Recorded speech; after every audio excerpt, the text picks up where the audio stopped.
Joe. Here she is, the president of TRIADOPTION, Hop Along Rillera.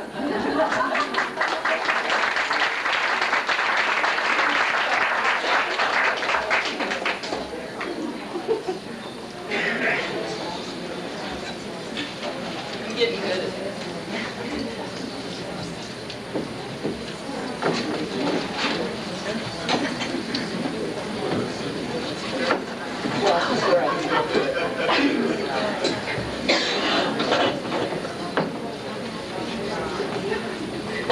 Make sure I just pull that apart. They're going to fall, right? Hi, guys. I'm not going to tell you what happened. No. Lee has been staying with me for a couple of days, and to be honest, if she hadn't been there, I don't know how well I'd be doing. And Bonnie and Diane were bringing me food and carting me around. It's very hard when you're used to being in control to have to ask for help. And we had a discussion one night. Lee was talking about how when she became a birth parent, she stuffed it all in her big toe, all her feelings. And I went, maybe that's why I was cutting it off. What I did was I was moving a wine rack so that the carpet cleaners could clean the carpets. And the wine glasses fell off, and I stepped on them. Very intelligent thing to do. Well, I just saw it, too. I said, oh, that looks good. I'll step on that. Probably the funniest thing about it, other than when I called the carpet cleaners to cancel it, the guy kept saying, well, would you hold on? And I kept saying, well, I have to go to the doctor. I'm holding my foot together.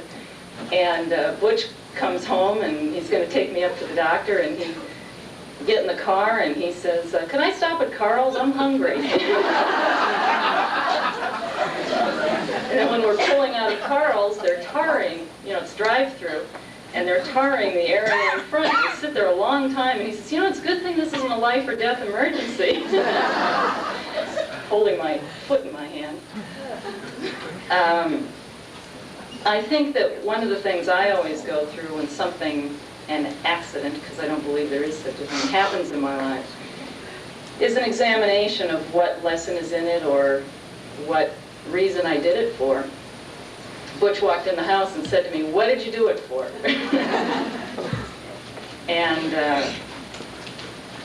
I saw something in myself, which is that I have a great deal of difficulty asking for help.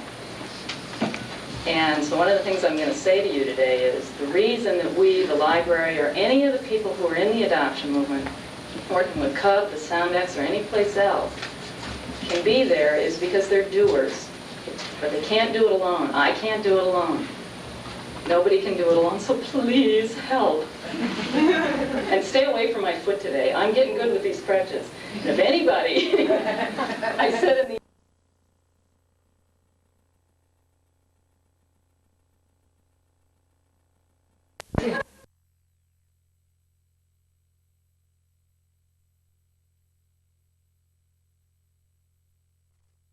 get her hugs, so see you later. Bye, long arm, so. Okay. We've done a lot of changes at the library this year, and the major one being that we moved. We had been in the same location for 5 years in a big old elementary school in Westminster, and they decided to rip it down for senior housing because that's where they could get federal money. And so they haven't ripped it down yet, but we all moved anyway. And we moved into United Way Plaza in Garden Grove. And when we were doing that, we reevaluated things a lot. We found that we were overworked, definitely underpaid, and not really accomplishing nearly what we felt we could. So we did a lot of evaluation. And one of the major conclusions we came to was that there's currently nearly 300 search and support organizations spread all over the world, that they could give the search and support help, that we were an information center, and that somewhere there had to be a place to bring in everything these 300 organizations and people doing surveys and studies were learning. And the definition of a special library is that it gathers, preserves, and disseminates information. So that's become our focus. We no longer are open to walk-in traffic. Our volunteers are in by appointment only. We don't give direct search help, but we do research for people. And that's turned into a very interesting and different kind of endeavor. We are pulling every record we can get our hands on. We're buying everything we can get our hands on. And what we're trying to do is not any longer be dependent on the system that says we can't have what's ours. That isn't always easy to do, but we're going to try. We figure we're going to have this giant place one day. Next year I'll probably tell you we're starting a building fund, and then we'll build this great big building in like the Mormon church did, where we can store everything and nobody can get to it. I mean, except the people who need it. When we were preparing for this conference, I ended up coordinator of this conference, but one of the things I'll tell you, I figured every now and then I have to do the job everybody else does. You know, you still have to go back. Isn't that Japanese management? You have to do everything everybody else does.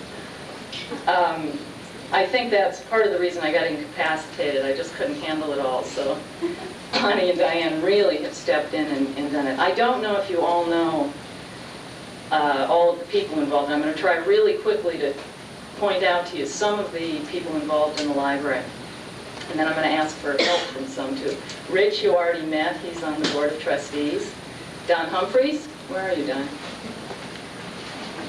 He's not here yet. Okay. He will be. Karen Speaks, who is our treasurer. You get up, Karen. Karen. She does all our books. Helps with that. Keeps us sane. And Gene tells her what to do. He's standing behind the bush. Jim Long, I don't know if he's in here. Is he? No? Jim is the one who ends up running around doing all the video stuff, and he does this for us every year, and be kind to him this year because he's got a bad knee, I think. So he might need help every now and then. Jan runs the book room. She was our volunteer of the year last year. And who am I forgetting? Well, I know that. My husband, but we'll talk about him later. Lorraine. Joy. Gee, what would I do without you guys? Lorraine. Lorraine handled registration, and she's our corporate secretary. Kept running in. And Joyce, where are you, Joyce? Joyce. Joyce is our corresponding secretary for all of you, over 1,000 people who have written us in the first 2 months of this year. Joyce is the one that handles all of that, and she's here today with her birth daughter. Birth daughter Ruth just spent the week with us.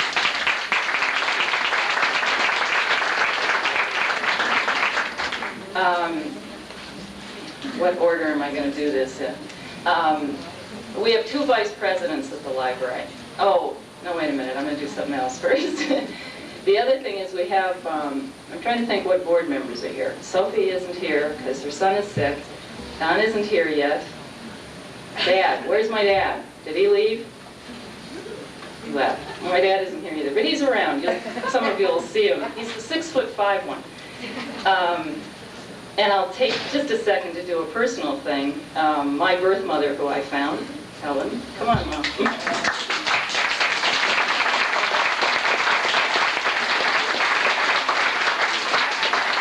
And they promised me in the Being Found workshop they wouldn't edit because I was there, they'll be honest. The 2 vice presidents that we have at TRIADOPTION are Bonnie and, you want to bring this up? Come on up. And Diane Leach, who's been here.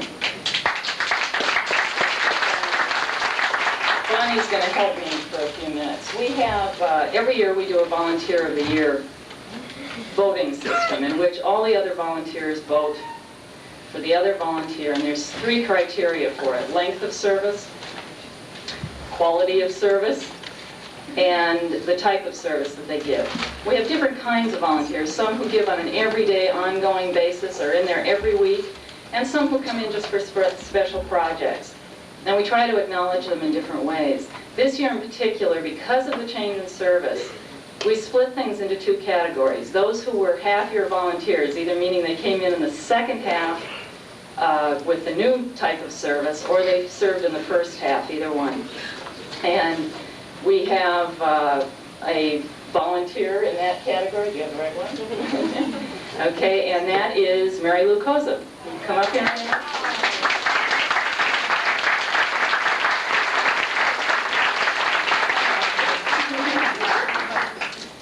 Mary Lou started getting involved with us when we changed service, and she drives all the way from Simi Valley. And I fly. she flies, yeah, she drives fast. We just have a little gift. You can hug. Bonnie's doing the hugging for me. Thank you, Mary Lou, a lot.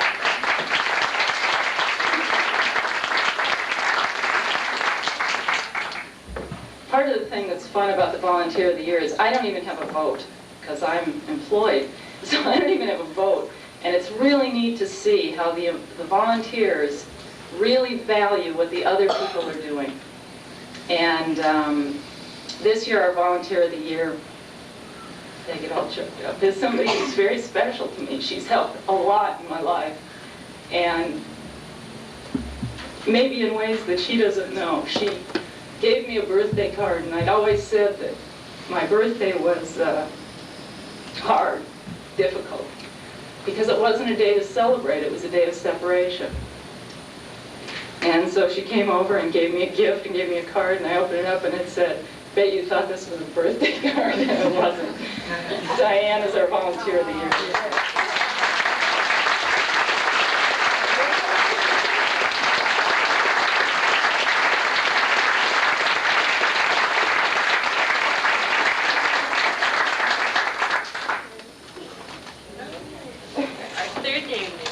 Yeah, we add a name every year in the class. Mary Jo doesn't know that I'm going to do this, but we have something for her too.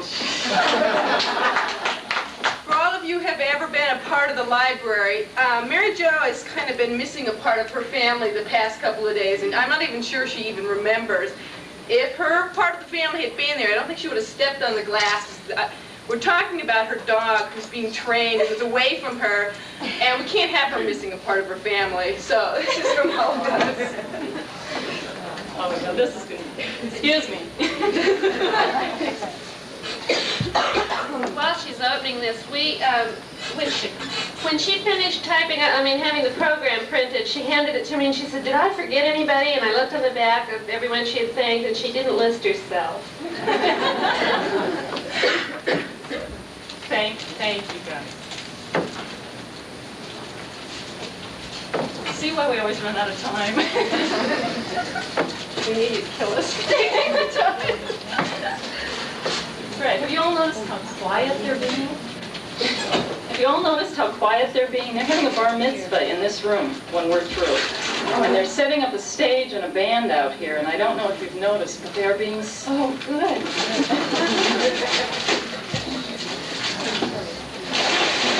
No! You did.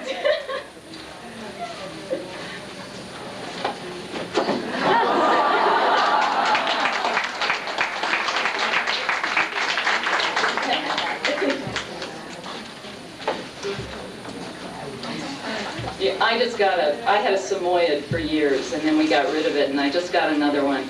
And I don't train animals well, so we sent her away to be trained. It's real hard. In fact, she had just left when I dropped the wine glasses.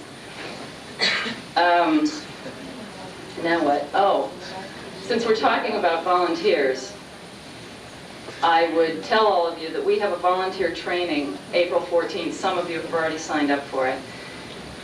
It is on a commitment basis, but we need lots of help. We need lots of help. And if you're interested at all, stop one of us, come and find one of us, and we'll get a form to you, and you can do the training and help us some. We have a lot of materials, so it isn't something you can just walk in cold and do. When I was thinking about talking today, I realized that there's only a couple of things that I really like to do. I like to talk about the work that we do, and I like to talk about how I feel and how other people feel. And I think that there's only two ways to reach people, to touch people. And that is that you either get to laugh or you get to cry. And when you laugh or when you cry, you don't forget it. You open up, you get vulnerable, and you feel like it's all okay when it's all over, because you know you survived once again. We've been in here a long time, and I'm going to start talking a lot in a couple of minutes, so I'm going to give you a minute to stretch. But what I want you to do first is just all stand up. Put down your stuff. Don't hold anything. Put down your stuff. Reach, come on.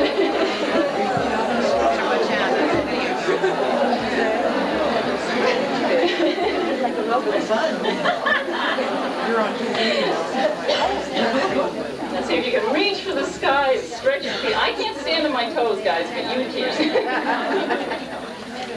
And just stretch a little bit. You know, we could play Simon Says. Simon Says, touch your nose. Not pick your nose. Touch your nose. Everybody get a little stretch in a little time, or are you okay? All right. Now you can sit down. We've done, in collecting all the materials at the library, we have a lot of different kinds of materials that we don't know quite how to put out and share because they come in bulk. We get news clippings from all over the country. And we have sort of our own clipping service. And if any of you read magazines and newspapers on a regular basis and want to volunteer in that way and clip them and become part of that clipping service, it would help us. One of the things that we put together, Carol Carlos is in the back, who is one of our volunteers, pastes up all the news clippings, and she kept a file of cartoons. And we have a column in the magazine that was called Need We Say More? And the purpose of that was not to say whether something is funny or right or wrong, but just to indicate that maybe you ought to look at this thing twice. And so we're going to do a series of booklets, and you'll find them, this one in the book room. It's called Need We Say More? It's all cartoons. There's about 120 of them that have appeared in publications all over the world. And some of them are not funny, I will tell you that. Some of them are not funny. They are offensive. Some of them are funny. This is not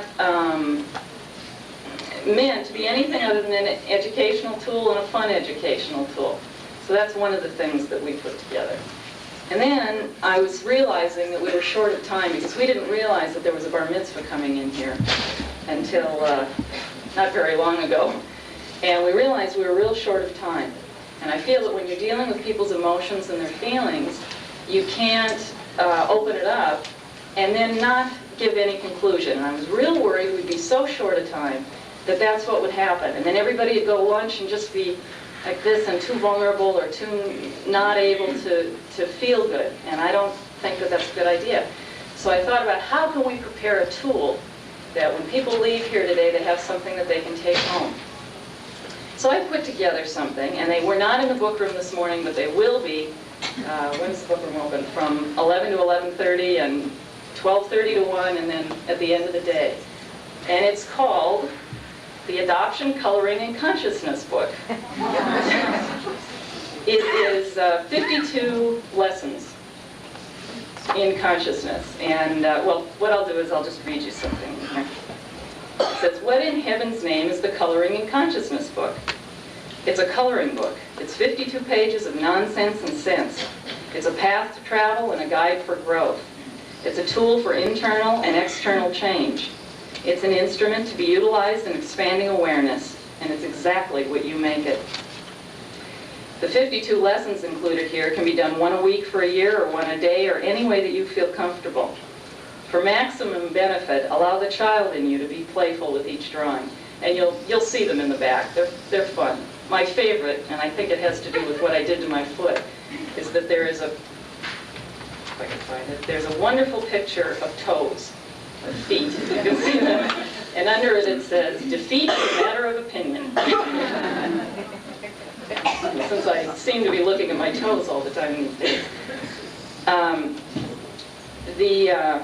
I may have to sit down here soon, and if that happens, people will start moving microphones, but I'll do my best. I want to talk a bit about consciousness today, because I think with what Lee was talking about, she's talking about review, react, review, reaction, the 3 Ps.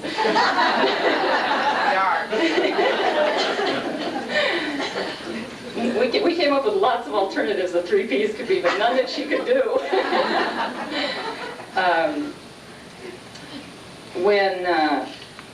When I think about consciousness and consciousness raising, I think I get stuck a bit in the feminist movement. And that's not, I'm not saying that that's bad, but I think that's where that kind of terminology really came into our understanding. And yet it's occurred in every movement, in every change within our culture and our society. And there's a wonderful, wonderful little story. How many of you have heard of the 100th monkey? Okay. For those of you who haven't, I'm going to read you the story. The Japanese monkey, if I say this wrong, Macaca fuscata, has been observed in the wild for a period of over 30 years. In 1952, on the island of Koshima, scientists were providing the monkeys with sweet potatoes dropped in the sand. The monkeys liked the taste of the raw sweet potatoes, but they found the dirt unpleasant. An 18-month-old female named Emo found that she could solve the problem by washing the potatoes in a nearby stream. She taught this trick to her mother. Her playmates also learned this new way, and they taught their mothers too. This cultural innovation was gradually picked up by various monkeys before the eyes of the scientists. Between 1951 and 1958, all the young monkeys learned to wash the sandy sweet potatoes to make them more palatable. Only the adults who imitated their children learned this social improvement. Other adults kept eating the dirty sweet potatoes. Then something startling took place. In the autumn of 1958, a certain number of Koshima monkeys were washing sweet potatoes. The exact number is not known. Let us suppose then that the sun rose one morning and there were 99 monkeys on Koshima Island who had learned to wash their sweet potatoes. Let's further suppose that later that morning the 100th monkey learned to wash potatoes. Then it happened. By that evening, almost everyone in the tribe was washing sweet potatoes before eating them. The added energy of this 100th monkey somehow created an ideological breakthrough. But notice, the most surprising thing observed by the scientists was that the habit of washing sweet potatoes then spontaneously jumped over the sea. The colonies of monkeys on other islands and the mainland troop of monkeys on Takasakiyama began washing their sweet potatoes. Thus, when a certain critical number achieves an awareness, this new awareness may be communicated from mind to mind. Although the exact number may vary, the 100th monkey phenomenon means that when only a limited number of people know of a new way, it may remain the consciousness property of those people. But there is a point at which if only one more person tunes in to a new awareness, a field is strengthened so that this awareness reaches almost everyone. I think that things like the Cabbage Patch doll start to bridge that consciousness, and we go from the 99th monkey to a 100th monkey awful quick.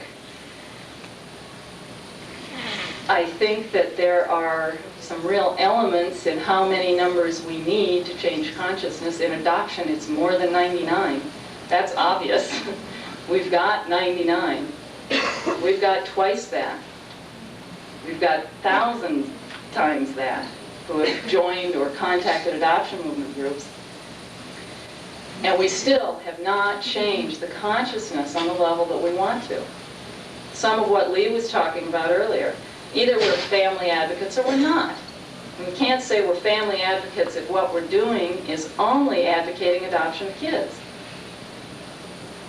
There's a lot of, Lee was talking about language, and when we were in Columbus, Ohio, Betsy Cole made a statement which we sort of altered a little bit. She said that when you see these great big headlines that say shortage of babies, well, for me, it always reminds me of the lettuce shortage, you know, like there was a freeze and the farmers didn't get all their lettuce.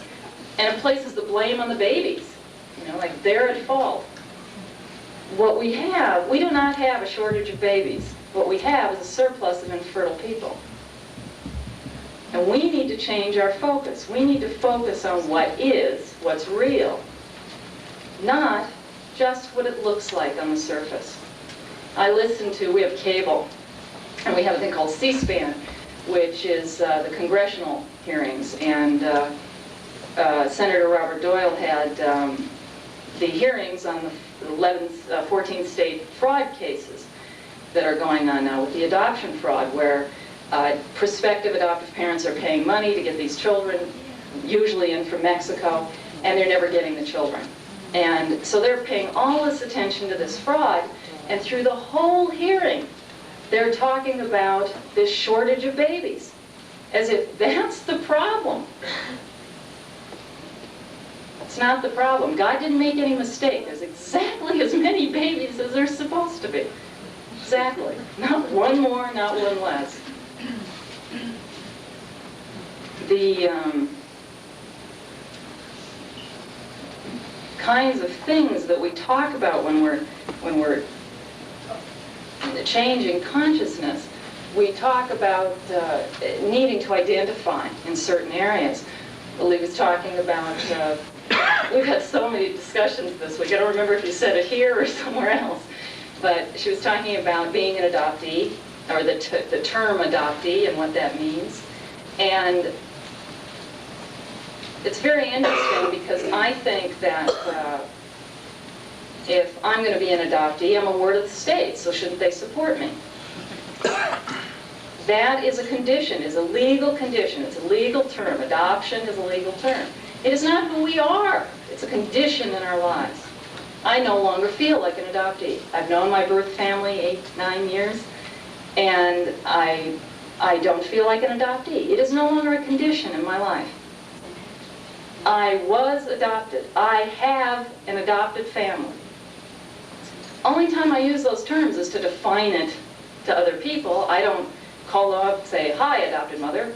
Hi, birth mother." You know, I don't use that differentiation. It's, "Hi, Mom. I have a family, and it happens to be an extended family." I think that there's, how many of you here today are in search right now? How many of you have thought about it but haven't made a decision? Okay. How many of you have searched? How many of you have found? Some people really reach on that. After 60 years? Every year we see that the population at conferences is very high in terms of the number of people who have found and who stay involved. Those of you who are in search, go latch on to somebody who's found and make them be your support system and help you through. Well, you can't make them, but you can ask them, beg them. Most of the time, we love to be helpful to other people. Most of the time, we really want to help somebody else. Given the chance, I want to see your hand. How many of you, if you could change the world, if you could make a difference, would? And some of you wouldn't. Some of you would just let it be like it is. I can't do that. I can't do it because the pain that I felt used to just choke me. It stopped my life, it stopped my flow, it stopped everything that seemed good and wonderful and beautiful and miraculous and joyous in life. And pain is something that we don't forget. Doesn't mean you're still in it or you're stuck in it, but you sure can feel it all over again. You can empathize with someone all over again. I'm trying to think, I think it was Laura Huxley, Aldous Huxley's wife, who wrote that you should empathize, not sympathize. If you sympathize and you're saving a drowning person, you'll let them drag you down. If you empathize with them, you'll grab them and take them to shore. there is a difference in what we do with each other. But I think deep down, every one of us would choose to make a difference.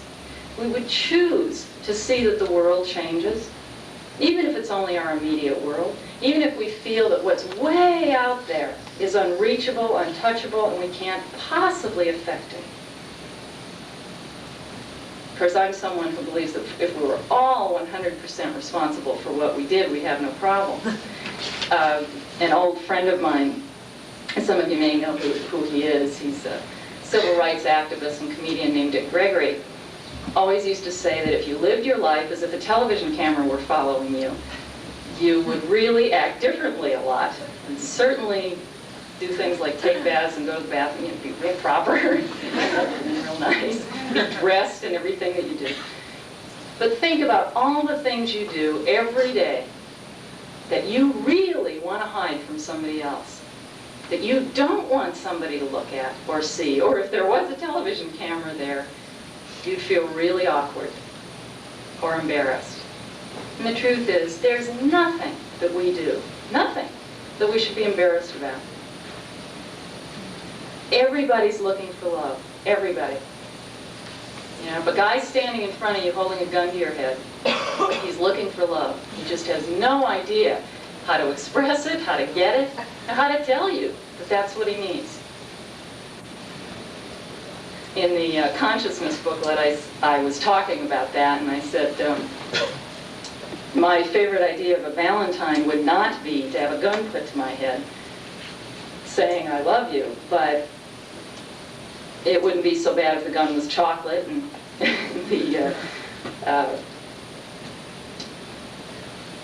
I was single and the voice was Clint Eastwood saying, you know, make my day.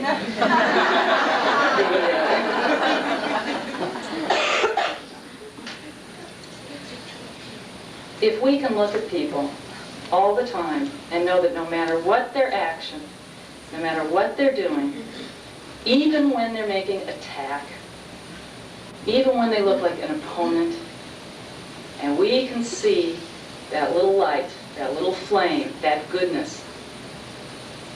It may not be, they may be doom and gloom, they may be darkness, they may be just, I mean, they're going to do anything to bring you into their negativity or their attitude or whatever it is. But if you just stay with looking at what's good, and in everybody that it's there, may not be apparent, but it's there. And if you can just keep looking at it, sooner or later they're going to go, what's she looking at? What's he looking at? And they're going to start looking at it too. Now, easy for me to stand up here and say that. I mean, it's real hard when it's somebody you're living with or working with, and they're doing the same things over and over, and they know how to pull your strings and push your buttons and switch you into your negative thinking and your, and your negative attitudes.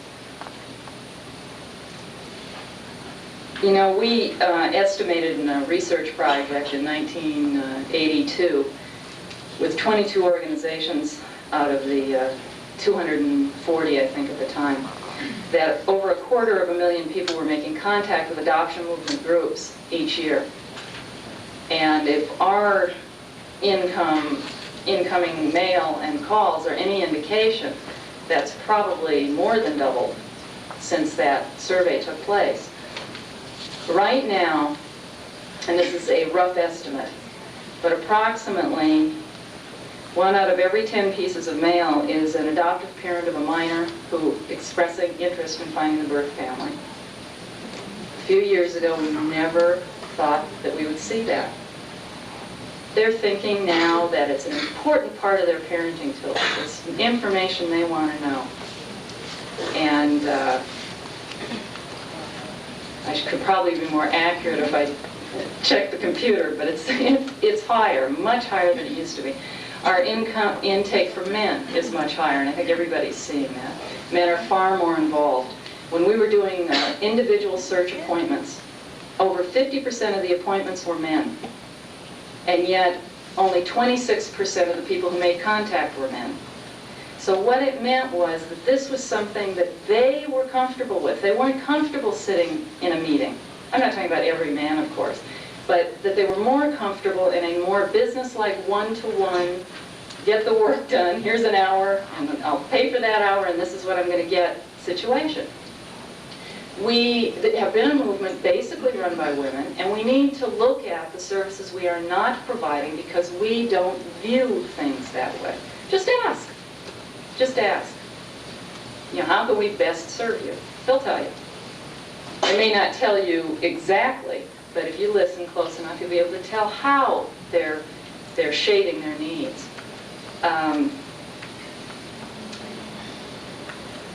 One of the things that always disturbs me is how distanced we get from each other.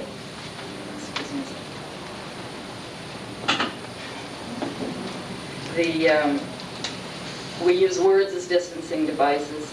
We use pain as distancing devices. And we really stop integrating things into our life. Pain really is the effort taken in clinging to past or negative or limiting thoughts. When we let them go, even if we made a wrong decision, I mean, sometimes it turns out that what we decided we think seems wrong, but at least we've moved things. Pain is when we just lock up, we just resist, we just stop. And I mean, I could tell you that for my foot. I mean, I can be real graphic. I can't feel anything because I've got my foot twisted so much to the side. I've just blocked it up. Probably a good thing, or I'd be walking around yelling a lot. We tend to think in either-or terms. You know, either we're happy or we're sad. Either we're hot or we're cold. And the Greeks say that hot and cold are the same thing, only different in degree. And if you think about it for a second, can you tell at exactly what moment hot turns to cold? Can you feel at exactly what moment hot turns to cold? Yes, you can feel it. But you can't define it. And what is hot for you may feel cold for you. Now we could take a poll in this room and have everybody estimate whether they're warm, cold, hot, and everybody's going to feel different. Those things are definitions. They are all temperature. They are all feeling. And we can take those same altering of the perception into a lot of other areas. If we take it into adoption, if we take looking at what's good, what's bad, what's right, what's wrong, and instead we just look at what is, we're not going to stop adoption. We're not going to stop people from wanting children. We're not going to stop people from surrendering children. We're not going to stop any of that. But what we can do is say what's right for each person is right for them, and we're not going to coerce or lead them to believe in any direction that our opinion is what they should do, that our opinion is what's right for them. And that's what's so hard. You know, we offer a lot of things, and everything we offer in life is a gift. You know, you owe nothing, but everything you give is a gift, whether it's your time, your effort, your expertise. The only thing that we don't consider gifts are opinions. We get in the way.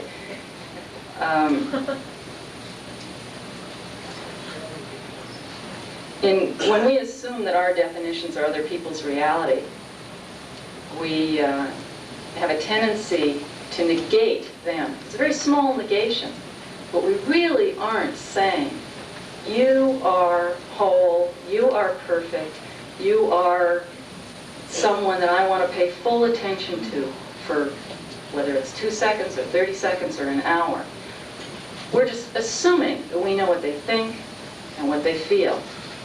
Now, on the other hand, it would be very difficult with all the input we have 24 hours a day to not do some of that blocking. We need to categorize in order to make it through the day. I mean, if we pay that kind of attention to everything, we might never get out of bed because the decision is so great. We have to spend so much time feeling every muscle or paying so much attention to the other people in bed. Person, hopefully. Get myself really in hot water.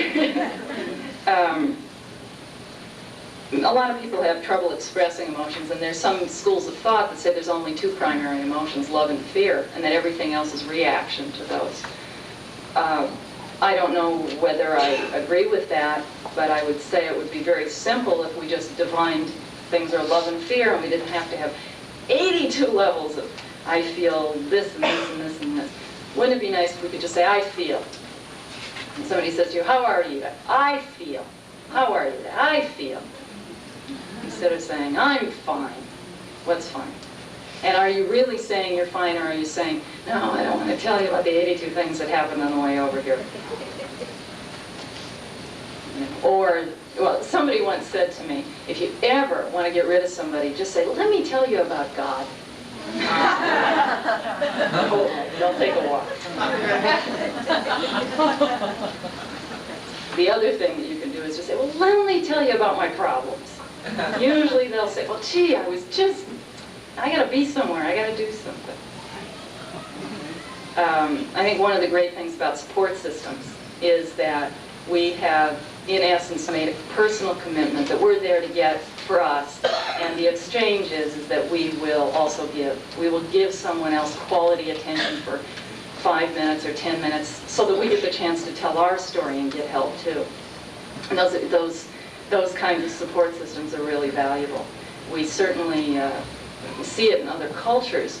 There are other cultures. Japanese have, exercise programs in the morning, and they say these doctrines, and they all get joined and united, and they give attention to each other, and we all show up and barely make it through our coffee and argue about who has to make it, and have just a different view towards what our day is. We're getting short of time here, as always. I'm going to go to two things here. We've come really close to isolating ourselves in this movement. We've done something that was really necessary, very beneficial, but it's time to move out of.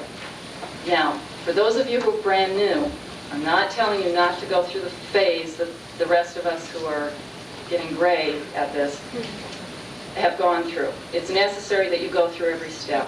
When we decide to become involved in the adoption segment of our lives, to become conscious of the adoption segment of our lives, we take on titles, banners, badges. I'm an adoptee. I'm a birth parent. I'm an adoptive parent. I'm a significant other. I'm a social worker.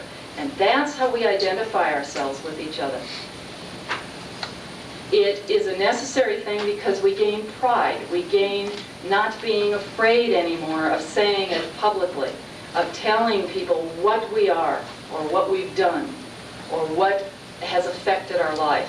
Many of you have heard me tell this story before, but I became very, very conscious many years ago. I lived in Hollywood and was at a very Hollywood party where there was every kind of person there, and every ethnic, racial, religious background, and it was not a gigantic party, but it was like maybe 100 people. And there were a bunch of people sitting in the corner, and I kind of walked in the middle of a political conversation, and one was saying, well, I'm black and da-da-da-da-da, and somebody said, well, I'm Irish and da-da-da-da, and I'm Catholic and da-da-da, I'm Jewish and da-da-da-da, and I'm gay and da-da-da-da, and I said, well, I'm adopted, and it was dead silent. And I thought, for a group of people who are just open and caring about each other and accepting, this was just bottom out. They didn't know what to do. They didn't know what to say. There was, this long beat, beat, beat, and somebody else just started talking. They just couldn't deal with it. And it made me realize that the consciousness of adoption is that it is an unmentionable. It is something that when we start pouring our hearts out, you're sitting at, a banquet at a dinner that has nothing to do with adoption, and somebody says something about it, and you go, oh, well, let me tell you. And some people get real. One of two things happens. Either they get very uncomfortable. One of three things happens. Either they get very uncomfortable, or they find it intellectually intriguing. My goodness, I've never thought about this side of it. Probably the most common comment is, well, what about how they feel? What about their feelings? No matter which side you're talking from, everybody always projects to the other side. The they, yes, the great they. And the last one being that they will find it. The same thing used to happen to me when I first became a fruitarian. And I'd go and eat, and everybody would say, well, why do you eat that way? And the whole meal was a conversation about why I ate the way I ate. So the other side of it is that they'll go the extreme, and they'll want to know every detail and everything. My birth father has a picture of me on his desk. And as I say, I've known him 9 years, and he shared with me, I guess about a year ago, that people come into his office all the time, and they say, oh, is that your daughter? And he never feels he can just say yes. He always feels he has to say, yes, but, you know, we didn't know her till she was 26, we surrendered for, you know, the whole story. We feel the need to almost over-explain. We feel the need to make sure people understand. Truth is, I don't know that they care. I don't know that it really matters to them. And sometimes it's important, because we can educate with that, and that's good. But I look for the time, and I think we're close, where the next phase happens. And that phase is, it's certainly happening for me and some of the people I know, where people call me an adoptee and I look around. It isn't part of me anymore. People call me a birth parent and that still is more part of me. But what's beginning to happen is I'm a parent. I have a daughter who I have a relationship with. We made cheerleading last night against the basketball team. I was all gung-ho about that. I think that when we reach the phase where we are, and the conditions no longer are how we identify ourselves, we can know that we've grown to a place of internal freedom. We've grown to a place where that centering that's within us is no longer pulled by the condition of adoption. We had a discussion about at the adoption fair in November, about that people, what we wish was that there was no alteration of the birth certificate. That when a birth certificate was issued, it was that way. Now you could add names, but you couldn't take any away. So you could add 5 mothers' names if you want. You can add 5 fathers' names, but you can't take anything away. Then it would be a certificate of birth.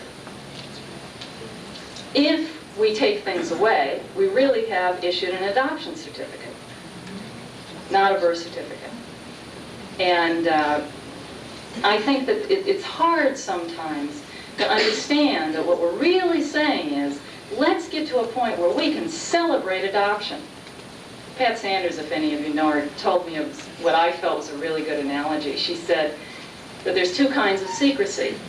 And one is when you're throwing a surprise party for your best friend. You're running around keeping secrets and having a good time at it. And you know it's a productive, fun, internal generating kind of secrecy.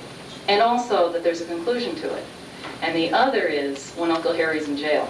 And that adoption is the Uncle Harry's in jail kind of secret. We've got to make it the other kind. Why can't we celebrate adoption? Why can't we be overjoyed? Because we're limited, because we're being denied something. Once you get to where those denials are no longer personal and nobody's taking away from you or limiting you, you can celebrate it. I mean, I'm glad I have all these people in my life. I'm glad I have all this family in my life. There's not one of them I would cut out. And, you know, people always say, well, you know, who's your real mother? They're all my real mother. My real birth mother, my real adoptive mother. They're all real. No one, they aren't in competition at all. And especially within me, they're not in competition. I think that's, you know, adoption is to add options, not to limit. Got 82,000 things I can do here. Where do we go?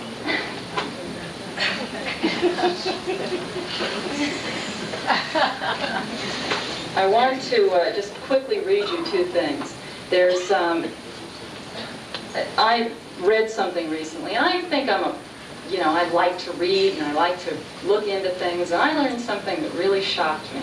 Diane's a nurse and it shocked her. I read that I was reading about the birth process. And the first thing I read, which I happen to know, but I've walked around and asked a lot of people, and most people don't even know where the egg is impregnated. Most people think it's in the uterus, and it's in the fallopian tube. And it travels then down into the uterus. Can any of you tell me, and those of you who I've talked to don't say anything, can any of you tell me what happens next? When does it attach to the uterus? After it's fertilization. Give me a length of time. 3 days.